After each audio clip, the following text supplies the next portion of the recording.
Welcome back, Scroll and Sword. You just read Acts 11 through 13, and it showed that when the gospel is clearly preached, it always creates a response.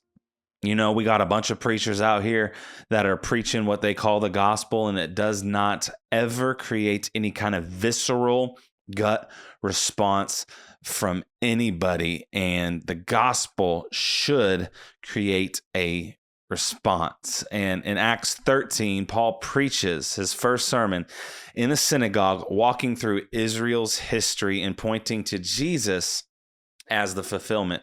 What I find very striking is this is pretty much what Stephen was doing, the first martyr of the faith that Paul gave the okay to execute him for following Jesus.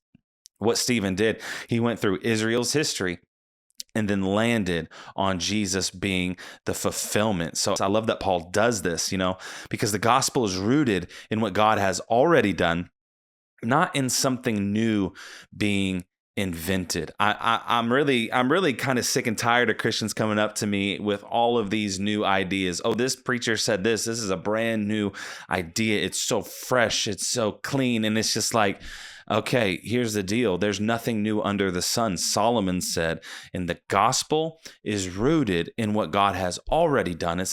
There's nothing new. We don't need fresh spins. We don't need new ideas because Jesus is enough. And at first on this sermon that Paul was giving about the gospel, the response was positive. People, are curious. They're asking to hear more. And some begin to believe. The truth will always draw people before it divides them. That is the thing about the truth, because when you're sitting there listening to the truth, we have built-in morals being created in the image of God, and we know right from wrong. But then there's the flip side. When Paul preaches, you have people that believe, and then you have a crowd that grows and opposition rises and leaders become jealous and begin rejecting the message. This is typically what happens. Leaders rise up that are anti whatever's going on. There's a leader in the crowd.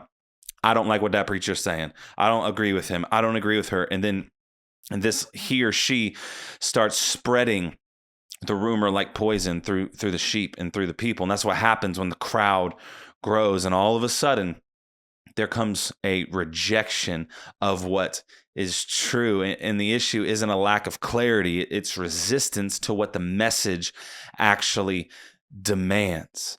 The message of the gospel, it is good and it is of grace, but it demands everything of you. Like grace is a beautiful gift, but in order to receive it, you have to let your entire self go. And that is a high demand for people who are selfish.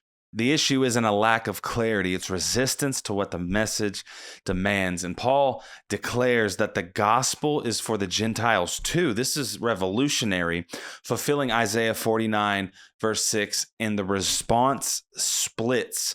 Some rejoice and some reject. This happens in modern day times when you preach the gospel of grace. Some are split. Some believe it because it's true, and some reject it because they want some self-righteousness.